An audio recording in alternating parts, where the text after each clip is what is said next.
Good morning. Welcome to our 76th Coffee with the Commissioner event. We're doing this one a little bit different. We're actually out in the field.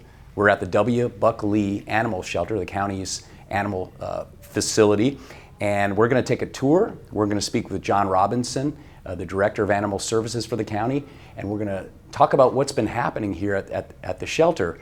Last month, the Board of County Commissioners decided to waive all adoption fees for a 60-day period, and so we're going to see how that's been working out with some crowding issues that we've had. We also know that in the wake of the Hurricane Ian down south, that the animal control facility here in Escambia County has stepped up and has done quite a bit of work to help find homes for pets. So I look forward to the next hour or so talking with John, asking a lot of questions, learning all about what they do here, he and his team, and then also touring the facility. So appreciate you guys being here this morning, and we're going to kick it off.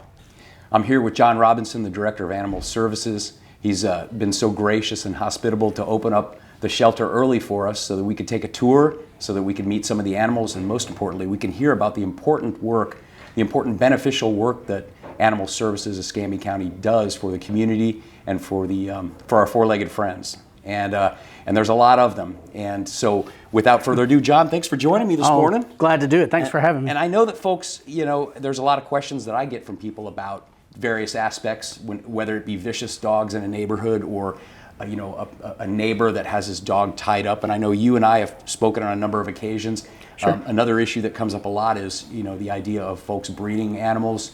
And I know sometimes these issues become thorny. There's legal issues, then you've got to go out and investigate. So tell us about your operation and all the aspects of what you do for people who may not know. Well, there's a variety of things that we end up doing at the Department of Animal Welfare. There's a lot of challenges for us. We obviously oversee this facility, the shelter where we're housing animals that either for judicial holds or for stray holds if they're lost, and we're trying to reunite them with their families.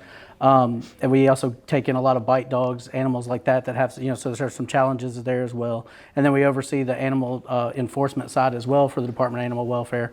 So we have officers out in the field. We're trying to deal with aggressive animal issues in the field. We have to do all those by priority. So there's some challenges out there.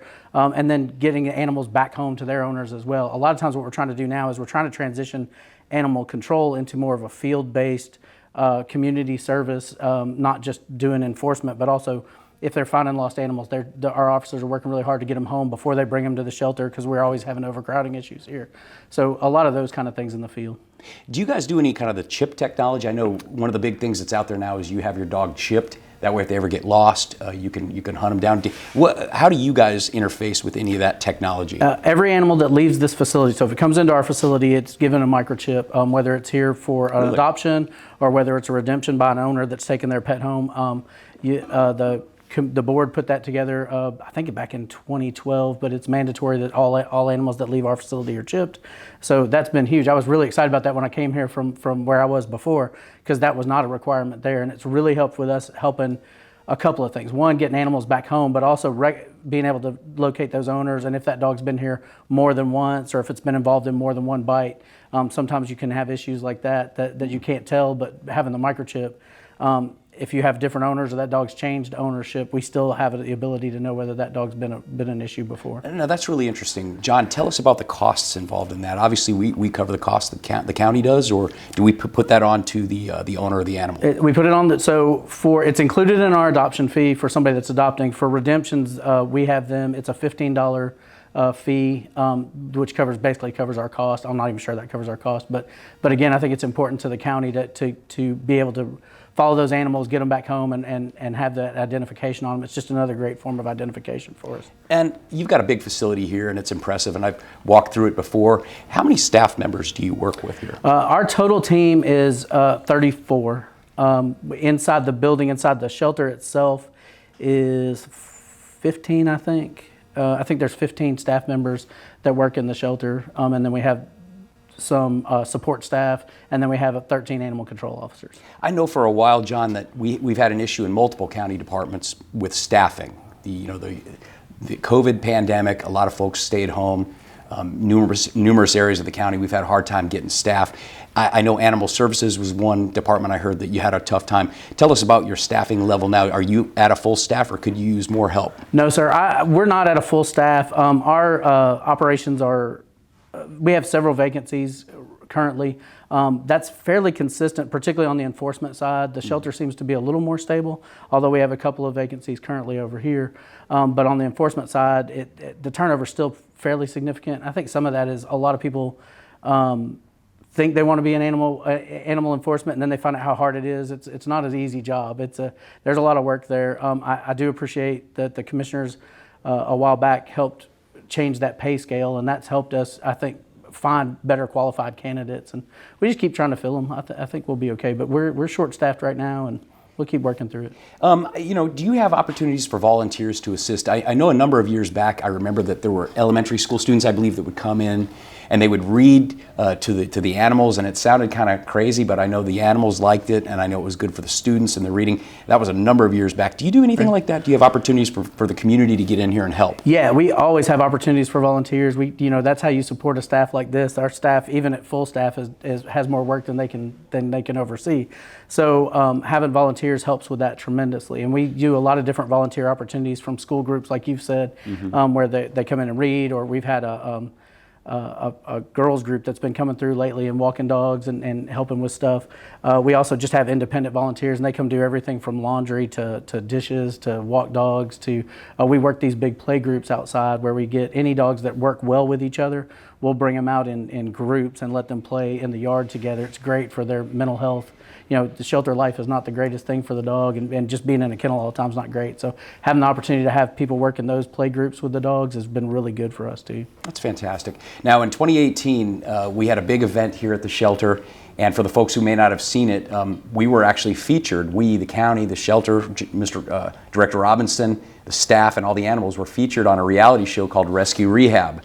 And we had a lot of volunteers come out, and I think we won a prize. Tell us about how that evolved and what came of it. I mean, the place looks fantastic. Yeah, they came out and did, we had a grant that was about $100,000 for renovations, and they came through and basically tore this. The lobby was a big focus on that. If you recall, the lobby was really crowded. It looked like a DMV almost, and you couldn't get more than 2 dogs in the lobby while you were trying to do adoptions. So we tore the whole thing apart and remodeled it. We redid a cat room or 2. So it's been really good. I think it's helped, particularly with cat adoptions. I think it's dramatically improved the lives of the cats in our facility, and the cat adoptions are always better because of their ability to interact with the public better. So I think that's been really good. I know that did air at some point. They thought it was going to be a standalone show, but I think they made it part of a segment on that Shelter Me on one of the PBS.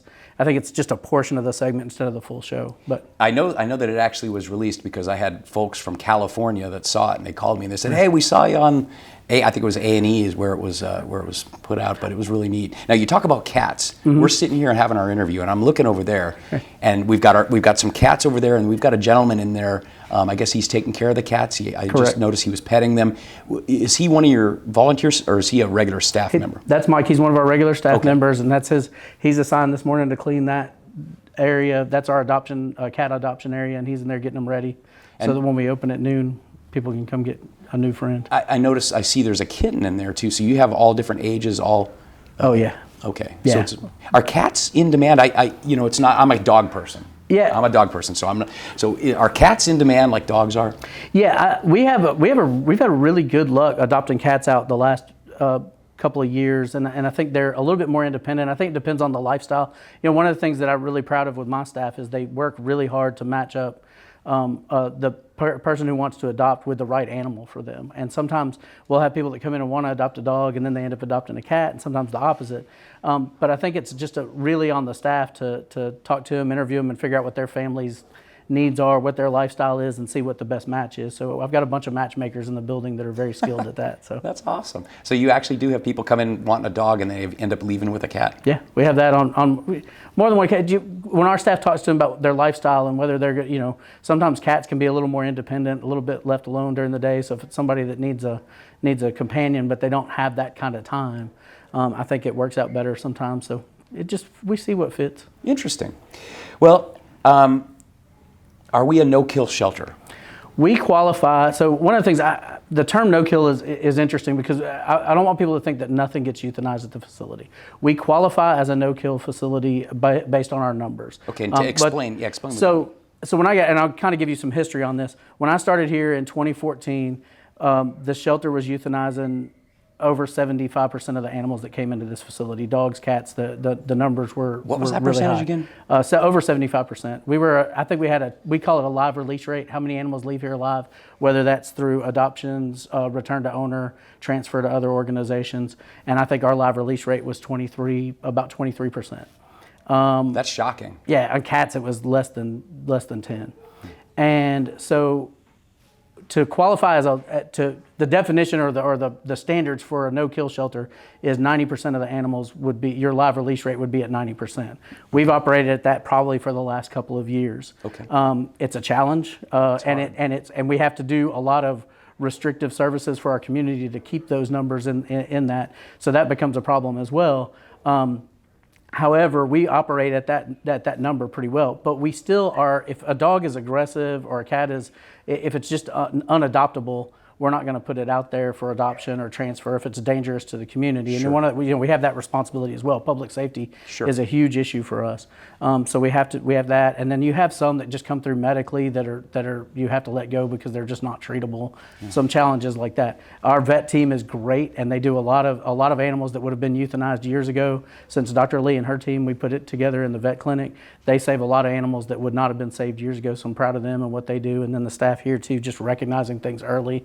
And making sure and working on the behavior problems too. A lot of the minor behavior problems we see in the shelter, our staff works on it and gets it addressed before it becomes a bigger problem for that animal. So you have situations where animals come in here and they're not socializing well or they're behaving badly, and you're able to curb that behavior and retrain them? Yeah, we have a couple of ways that our staff works with them. Some of it's they're scared and they've never been around people, and if we've got time, and sometimes when we're super crowded, that's where it becomes a problem, is when you have the overcrowding of your facility, you don't have as much time to work with them. But when we have those opportunities to help an animal that just needs a little bit of extra attention or some, what do y'all call it, forced love? I think they call it forced love some of them. With some of those little feral kittens that come in, sometimes you can just make them spend time with you, and they figure out humans are okay. So our team, I put together an amazing team here. I get credit for stuff, but it's the team that does all the work here, and it's amazing what they do and how many lives they save. No, I appreciate you saying that. And to me, that live release rate going from the low 20s up to 90%, I think that's something to be proud of. I know when I came on the board, that was one of the things, of all things that we do in the county, we do a lot. I just have a soft spot for animals, and to think that you would have a dog that would be euthanized just because we couldn't find a home for him, I'm just so happy to hear that you've achieved that success. I think that's something the citizens should be very proud of. And I know it's not easy to do it. So let me ask about geriatric care for these dogs that are really old. I'm sure that there comes a time when part of that 10% has to do with dogs that are very, very old, and perhaps they've been mistreated and they're not in the greatest of health. Who makes the call? So the call is made by myself or the veterinarian a lot of the times if we've got a dog that's older that's struggling. But we have an organization that we partner with called Friends of Escambia County Animal Shelter. And they run a hospice program, which is a foster for these older animals. And they're amazing. Most of our older geriatric animals are going into a home and being cared for there and that's part of that live release thing that we get to help with. A lot of those are going into a home and getting to hang out with a family until their time is until they just can't anymore. So instead of spending a few days at the shelter and then being euthanized, they actually get some happy last moments, and it's a neat program for us.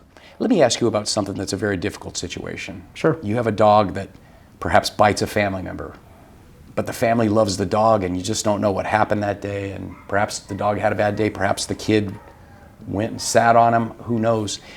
Do you ever have redemption stories where, obviously a situation like that happens, obviously some members of the family wouldn't want that dog to come back, but where the dog is not irredeemable, hate to use that word, but tell me about that, because that's something that's heartbreaking, and I know it happens. How do you handle that? I think we take everything on a case-by-case basis. So first of all, it's the family's pet, and they have to make a decision about what they want to do with it first. And then if we have a situation, so let's say we have a dog that bites a child in the family, but we look into it, research it, the family decides they don't want the dog back, but we research it and the kid was pulling on the dog's tail, or it was a weird circumstance, then we'll spend some time with it, do some evaluation ourselves, see how it is around people, see how it is around other dogs, and we may give it an opportunity to get adopted from here. Okay. Obviously letting our adopters know, this is the situation that happened, this is what we've seen since then. Or if sometimes we have rescues pull them and they work with them as well. Okay. But every bite dog that comes through here, we're gonna assess the situation and see if there's an issue that was, whether it was their fault or somebody else's, and we get a lot of aggressive dogs that are just not good dogs. They're just mean or whatever. We go through that as well. But there's a lot of these situations where sometimes it's just a situational bite, and we'll try to work through it with them. No, that's good to know, because if it's not the dog's fault, and it's weird to say that it's not the Right. animal's fault. Right. But if a kid does a belly flop on top of a dog and it Sure. nips at him, I mean, was it his fault? Let's talk about licensing. I never hear any issues about your department except for the licensing with DocuPet. Now, Right. the county, we had some litigation. I know that we were working our way through it. We've authorized a settlement, and I think we just approved your last invoice to them. So Correct. going forward, we're not going to be utilizing DocuPet. So what is the next? Are we going to fall back to the way we used to do it? Tell us about the new process. Well, we can't do it the way we used to do it, because that's the whole reason we went to DocuPet in the first place, Right. because it was just a mess. It was giant papers. And one of the things that I want citizens to understand about our license program is it's the benefit to them is if we have the ability, as particularly the officers in the field, to look at their license and understand that where if we find their dog in the field either injured or just running at large, if the night officer finds it hit by a car or something horrible has happened to it, or if it's just running loose, if we can look that up immediately in the computer, which is part of the reason we went to a third party that could do that, if we could look that up, then we could get it straight home. But the way we've done it historically was it was all written on paper that may or may not be legible, piled in file cabinets back there behind us somewhere. And so the officer would have to drive back here, dig through the file cabinet, find it, see if they could read their writing. And some of them could be 7, 8 months old, so they might not even live at that address or have that phone number anymore. So a lot of times it wasn't the best way to get them home. What we've decided to do, and we're still working through some of the logistics of it, but we're going to go to basically a hybrid system of what we had before.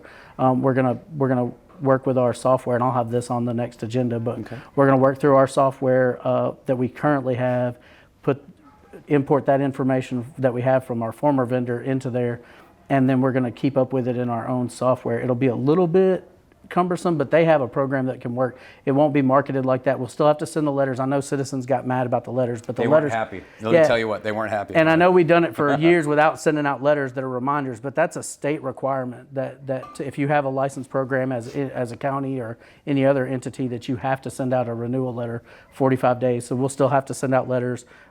They might be nicer than the ones that went out, but we'll take care of that. So, but I'm really excited about what we're going to transition to. Let me ask you a final question before we tour the facility and meet some of the animals. What's the number one thing citizens can do? People like me that love animals. What's the number one thing the average citizen can do to help support the mission of the Escambia County Animal Shelter? Well, our biggest challenges are to, one of the hardest things for me is always overcoming the reputation of the shelter before we got here. There's always that negative publicity. So if you've had a good interaction with the shelter, tell your friends, tell people that it works. If you have good things with animal control, make sure that they understand that it's not what it was 10 years ago, 15 years ago. It's a different organization. And then spay-neuter is so important in our community. We have such a challenge with so many unwanted animals, and it literally comes down to people not spaying and neutering their pets. And I've had multiple litters that come through the door that they're like, I don't want these dogs anymore. I had this litter of puppies. I don't know what to do with them. We can't find homes for them, so y'all take them. And I think people need to understand that the shelter our organization can't solve all the problems. I said when I got here that we can fix a lot of things in the building and we can fix a lot of things, but it's going to take a community-wide effort to change how this community treats animals. And I see that. We see it with our volunteers. Again, that Friends group that we work with has been amazing for helping that transition. Without them, I don't know that we would have done it near as quickly to get to the live release rate we are. But there's some things that we still need to do. If you find a dog, help get it home before you bring it to the shelter. All those kind of things are hugely beneficial to us. And then volunteering. And we do, when we talked about volunteers earlier, I didn't take the opportunity to mention that we need fosters. You can come in and apply for as a volunteer and tell us that you want to foster. We always need fosters for either these transports that we do to other places, or just to foster some of these animals that might be stressed at the shelter that need some help. Or we go through kitten season 4 or 5 times a year, I think. But we go through kitten season a lot we need to bottle feed. So if you have interest in doing bottle feeding kittens or puppies, we always need fosters for those kind of things. Hey, speaking of volunteers, I got an email about a couple of volunteers that stepped up for the animal shelter here, and they were given awards. And tell me a little bit about those 2 individuals. Do you remember? Yeah, I do. We had a couple of kids from Cordova Park School that did a car wash. Yes, and raised money for us, and that was amazing. And I think it was over $300. That's awesome. And those kids were great. And then we have another that did the Hot Rods and Hoagies event and made us their beneficiary to that. So that was exciting as well. And we've got a bunch of other stuff coming up like that too. I love that. That's fantastic. So I know we're working with Wolfgang now we're going to be the Party Gras beneficiary this year for Party Gras. I'm very excited about that coming up. We've got Barktoberfest. So we're trying to do all these events and ways to bring positive attention to our animals at the shelter. That's fantastic. Well, I appreciate you taking time to answer those questions.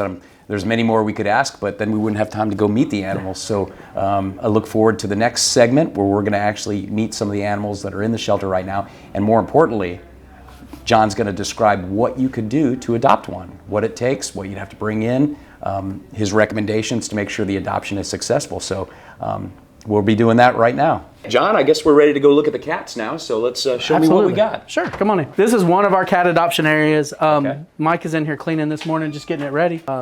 Kittens in here, a variety of cats, so he'll get them all ready. We'll open up at noon today, so you just want to make sure they're all clean and happy and ready to go to a new home. Right on.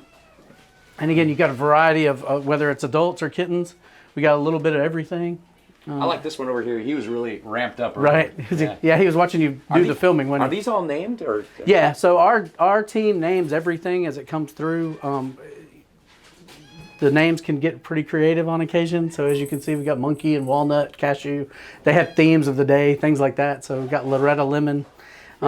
Now this one here, you got multiple in one cage. Is that normal to do it? Yeah, typically they've come in together. So we'll keep like a litter of kittens. And a lot of times the fosters that we talked about earlier, this is a situation where you'll have those fosters have kept a litter of kittens for us until they're old enough to be adopted, to have certain, because they have to be spay or neutered before we can adopt them out, and there's a certain weight, and we can't adopt anything out before 8 weeks. So we just get them ready to roll. Now this one here looks pretty shy. All the rest of them are up, and this one over here is like backed out. Yeah, that's our guy. So we get all these different personalities with the cats, and a lot of times but they've all been assessed. We all know that they're good and adoptable, but some of them will be more shy, a little hideout. And some of them will be more like that one. You pointed out that Argyle's a little shy, and this one's waiting for you to pet his face. That's right. He's putting it right up against the bars. Like, what are y'all doing? Will he bite me if I pet him? No, he's fine. Hey, buddy. She called out a gender. Yep, she's just waiting for you to love on her. Oh, look at that. Hey. I want to pet Argyle though. He's just kind of mellow back there. Well, that's okay. We'll let him relax. Now this one now wants some attention. That's right. You ignored. Did he ignore you? You ever put his finger in there and you get the big scratch job? No, well, not with these. Usually, once they make it up to the adoption floor, they're pretty good. Now, the ones in the back, you gotta be careful. We unfortunately, the guys over at Risk don't love us with the new cats coming in, because some of those are problematic. Well, this is nifty. So someone walks in today and they say, "I want a cat." This is the first place you Yep, we're going to bring them into here. I'm going to show you another room. That room is actually empty currently because we're expecting some cats from Ian, as we talked about. We've got some stuff that we're trying to do from there, and we sent a bunch of cats out to Texas this week, and we're going to try to move some stuff around to help our friends down in the south. Right on. All right, so I guess now we're heading over to see the dogs. Yep. All right, after you. What do we call this section? Dog alley? Yeah, we're going down. So we got a couple of spots out here. This is the Catnip Cafe. This is one of the things that they rebuilt. And so we keep a lot of cats loose in here. When I was talking earlier about cats we've improved their adoptions with Rescue Rebuild. This used to be 2 rooms that were just rough. I mean, honestly, they're just kennels, metal kennels. And this way they busted out the wall and the cats just run around in the room. So it's more natural for them, all that kind of thing. So now, it's it's really empty nice. right It is empty right now because this is one we're expecting for Ian. I could show it to you if you want to. Just see the difference in it, Sure, though. yeah, let's just take a quick look in there.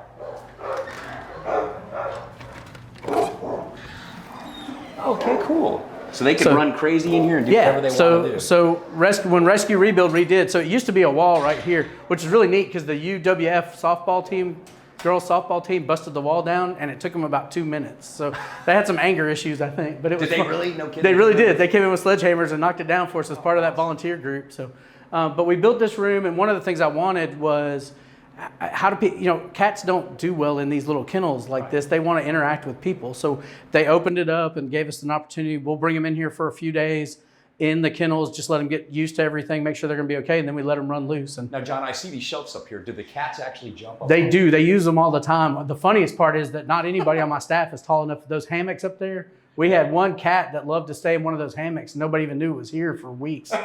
It just hung out there, and so everybody that wanted to, we had to get a ladder and hold staff on our shoulders, all kinds of things. That's fantastic. But yeah, they use the whole thing, and then there's an outdoor space, so they have the ability. The cats that are in this room can go through a cat door and go to this outdoor space.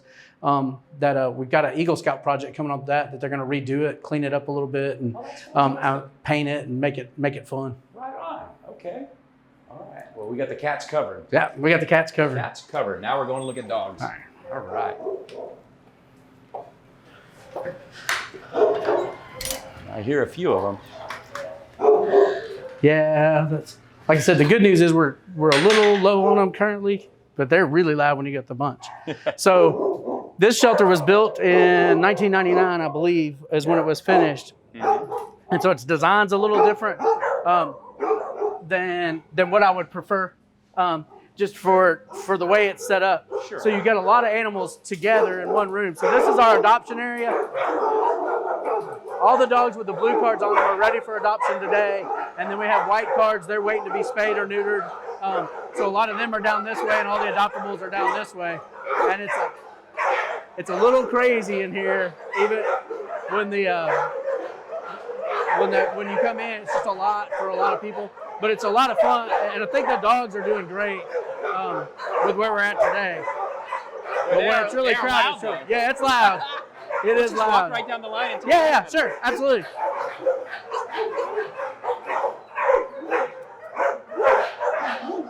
So you see, morning. Oh, look at that one. We got a lot of good ones. What you doing? What you doing? I know.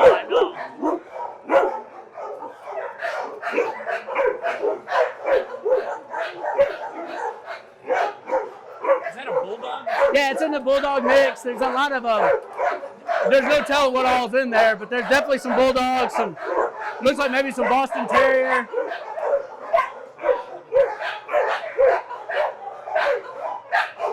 Will he bite me if I...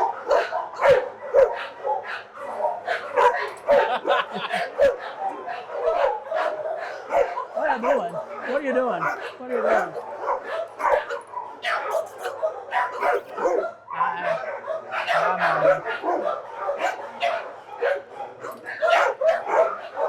I like this guy. You're like, yes. He's a good one.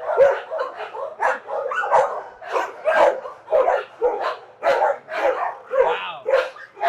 Oh. She'll talk to you too.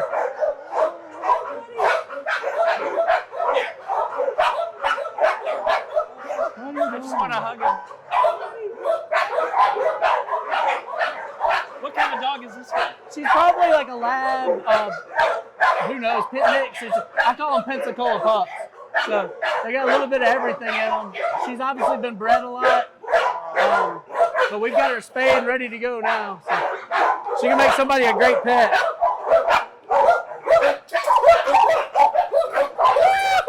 This guy. Yeah, Uh-oh, I got to pet him. yeah. He's got some energy. What are you doing? What are you doing? What are you doing?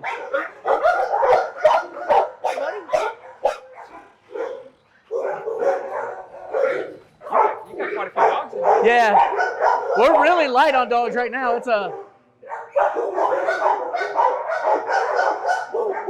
like the real quiet ones. yeah, Real mellow. yeah.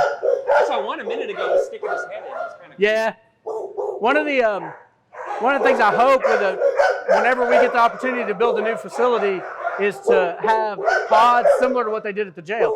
Have pods where you can keep 10 or 12 kennels of dogs in each pod. So you don't have this, you're not overwhelmed by, you walk in and there's all this noise. It's way less stress for them. There's a lot of things that we think in a design that this just wasn't designed to do that. Yeah, I can imagine if they're trying to sleep and then they all start barking. Yeah. Hey, buddy. Oh, look at this guy. Oh, man. I'll tell you what, I couldn't be here too long. I'd be taking several. What a great, okay. All right, well, I guess now we're going to actually meet some of these dogs. Okay. Pet 'em. Yep. Thank you for the. Sure. This goes back all the way. Yeah, so we have dogs that way, and then we have another area. I'm going to show you something real quick. Okay. We go through. So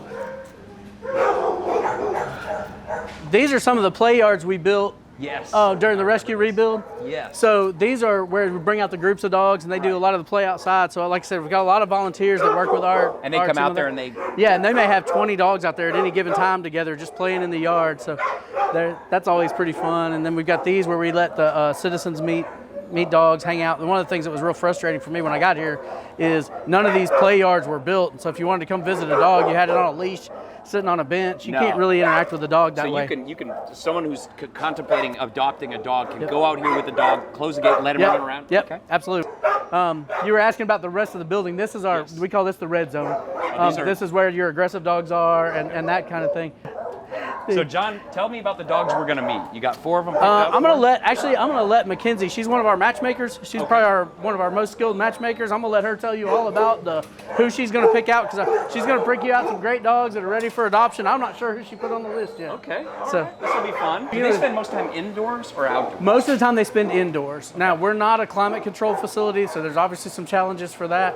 I'll never understand, when I started here, they only used this outside here. They wouldn't let the public in the building that we just went into. They could look at dogs for adoption on that side, on the outside. Well, on the outside, that's where they use the bathroom, all that stuff. So yeah, it was a nightmare. So that's why we opened it up so everybody could see all the dogs. We wanted it to be, let the people pick the dogs they want, not us select 15 or so dogs. So that was another thing that we did. We did that. We eliminated. They had a mandatory euthanasia list when I started here of pit bulls, Rottweilers, German Shepherds. No matter what? No matter what. Yeah, didn't matter. So we did away with that. That helped our live release rate pretty quick. I bet it did when you took pit bulls out. Yeah, exactly.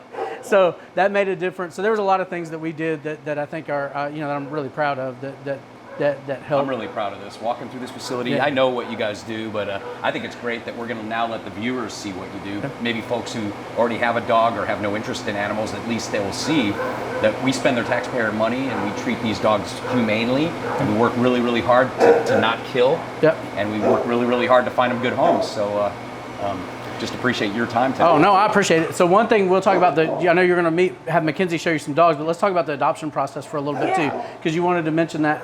One of the things that we've done is that I think is beneficial to the public when they come in and look at animals. As we just walked through there, it's loud, it can be overwhelming. We always encourage our visitors to come meet with the staff first and let them help you pick a dog. They know the dog's personalities really well. They know what you're looking for. If they do a little interview with These you, are the and kinda matchmakers you were the talking matchmakers, exactly. Our skilled matchmakers will help figure out which dogs would best fit your family. So let them do that and not get overwhelmed with all that. They'll bring them out to the yard. You don't have to, and again, we encourage anybody to come look at every dog if they want to. But our team knows the dogs really well. They take them out in the play groups all the time. They spend a lot of time with them, so they'll help you find the best match for you. That's fantastic. So definitely do that. That's fantastic. All right, let's meet some dogs. All right, Some more dogs. some more dogs. All right. Well, we're back with Mackenzie. She is the lead animal what is your title? I can't even remember. Lead Animal Welfare Coordinator. It's a mouthful. And this is Pembroke Orion. Tell me about this guy or gal? Guy. Guy. Yep. Pembroke Orion is obviously a very large dude. He's one of our bigger guys. He's about 4 years old. He came in as a stray, so unfortunately we don't know a whole lot about his background. Does he have pit bull in him, you think, a little? Probably. A lot of our breeds, or a lot of our dogs here are mixed with some kind of bully breed, as we call them, American Pit Bull Terrier, American Staffordshire Staffordshire Terrier, American Bulldogs, things like that. We don't have any way of knowing for sure exactly what their breeds are, of course. We don't have a way to DNA test them, but a lot of them have like these big old blockheads, so it's a pretty good indicator. But we've got a good variety of others as well. So I'm going to bring out a What do few you call others. this color? Is this a brindle? He's brindle, yeah. Brindle, He's okay. really pretty. The tiger striping kind I of like colors it. to him. He's And very he seems pretty very, boy. very good natured. How does he interact with the other animals? Is He's he, fabulous with other dogs. He's actually one of our helper dogs. We're gonna have 2 helper dogs that come out today, but he's Okay. one of our first ones. So a helper dog is basically a dog that we use to test out the other dogs in the shelter to see if they're dog friendly or not, because if they end up not being dog friendly, Pembroke Orion's really great about not escalating further and not engaging in an altercation with another dog. So he's fabulous. He's just very well mannered, very polite to other dogs. Come here, bud. Come say hi. Pembroke? Does he answer Orion. to his name? I call him Orion for short because Pembroke's kind of a mouthful. Do you ever give him little treats? Are they allowed to Of have like course, animal yes, cookies? I have him on Oh me at my all gosh. times. Oh my gosh. Okay, you want a cookie? Yeah. That's why he likes her. Yeah, here you go. You Oh. dig it? There you go.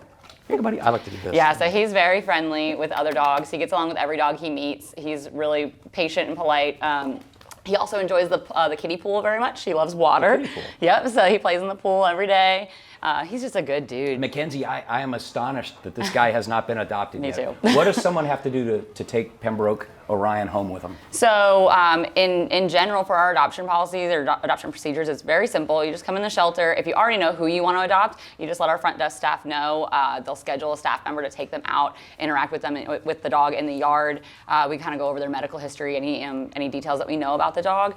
And then if they decide to adopt, they can adopt that same day. Now, if you don't know what dog you're wanting to meet and you just kind of want to browse, you can certainly do that first. You just come in, walk straight back to our kennels, take a look around. Keep in mind that the way that they interact in their kennels with the public is not always going to be a good indicator of how they're going to be with people outside of their kennel, in the yard, at your home.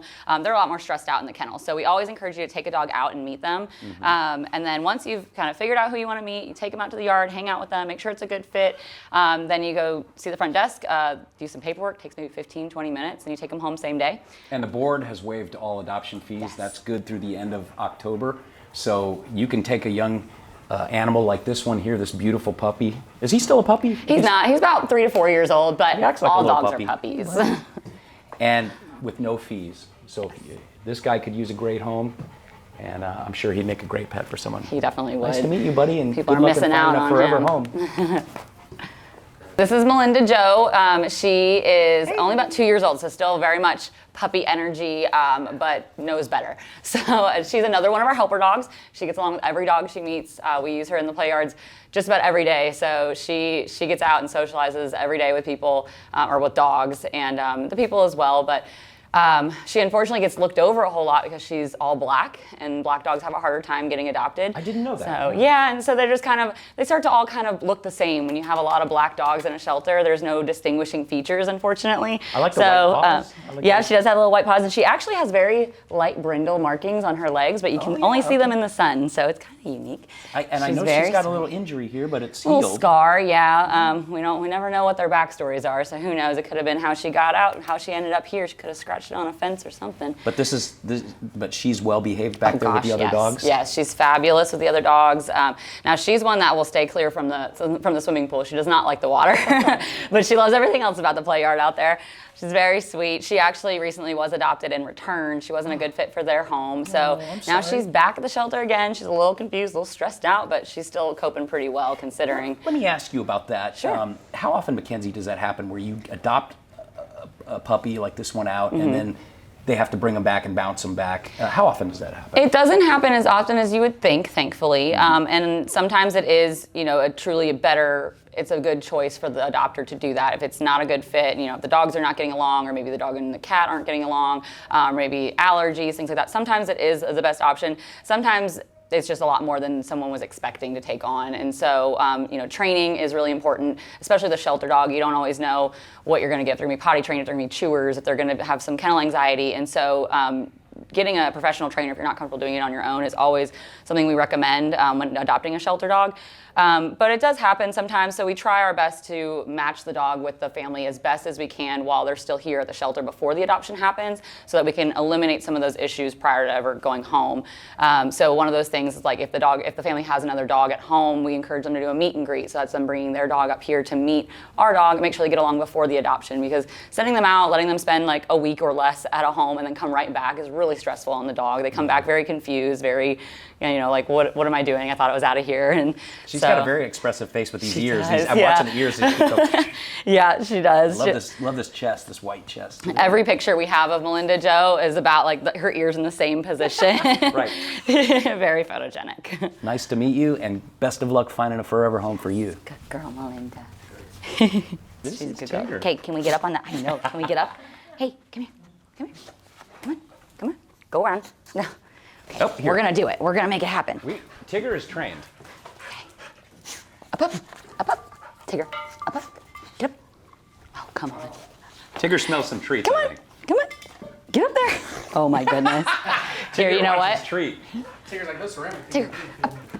Good. There we go.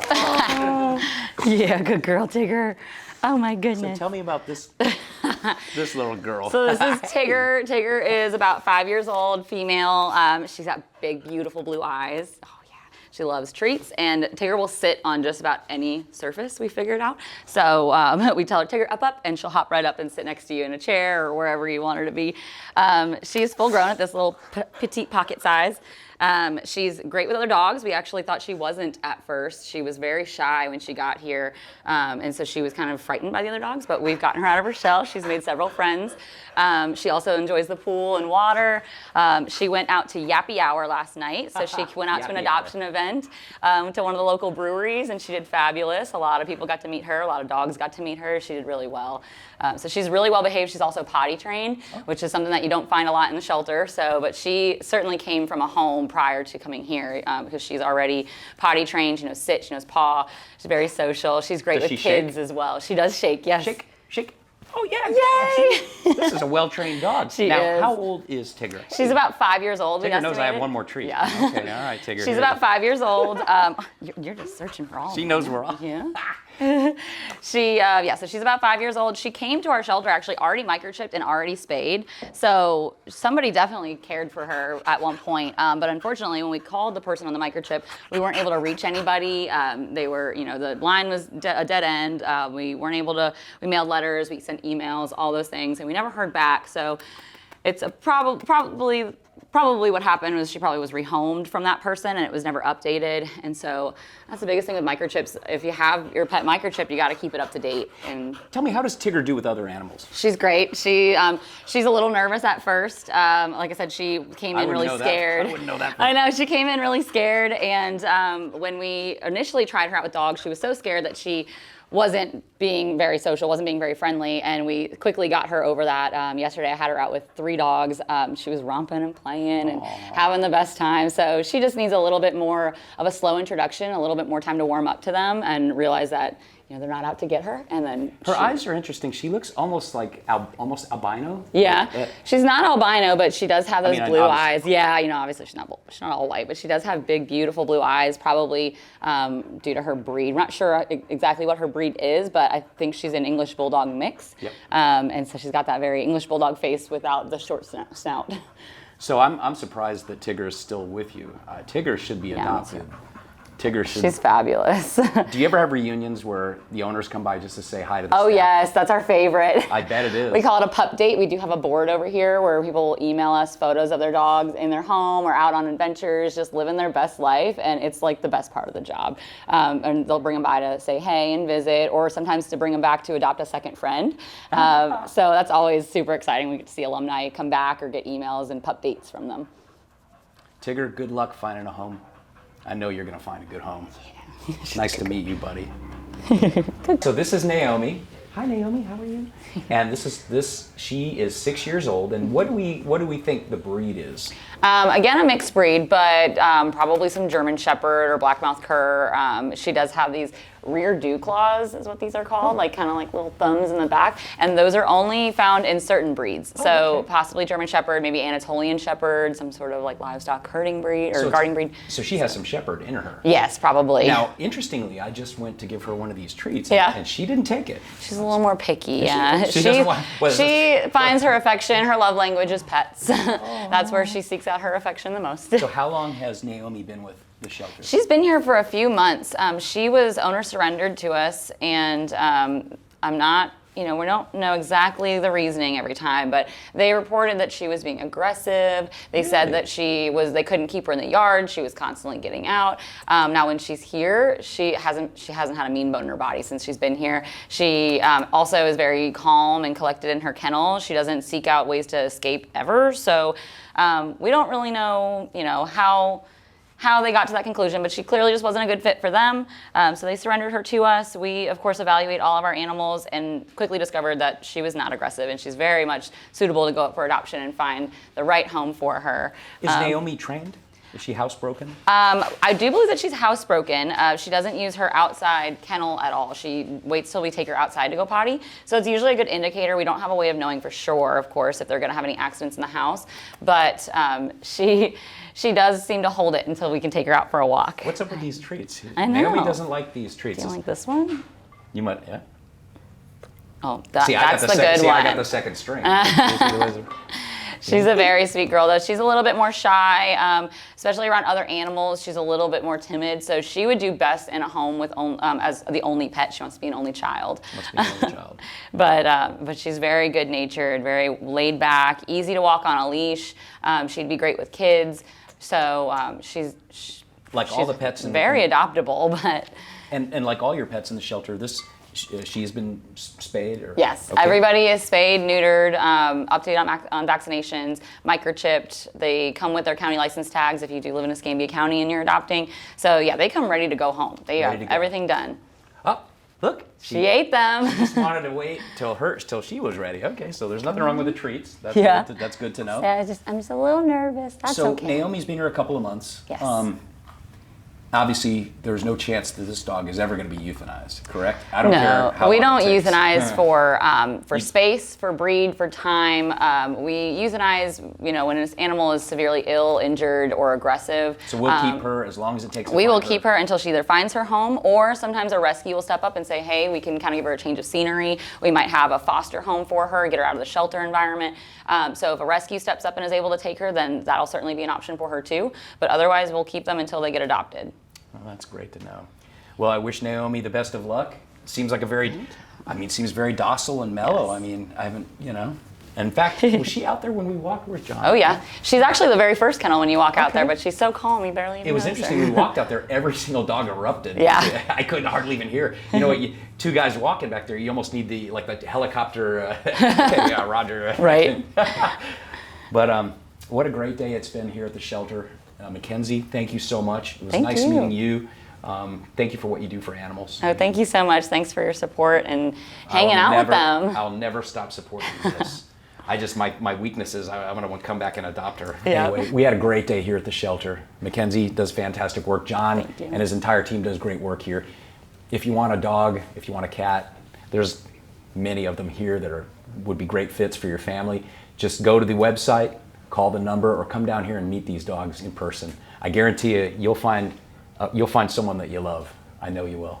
What a wonderful facility we have here at our animal control facility over here on Fairfield Drive, the W. Buck Lee Shelter. I want to thank John Robinson for the tour. Thank you, John. Oh, you're very welcome. We met a lot We of appreciate dogs. We saw everything that they do. And now, if you are looking for a dog or a cat, you want to volunteer in the shelter, call the number on your screen below. Go visit our website.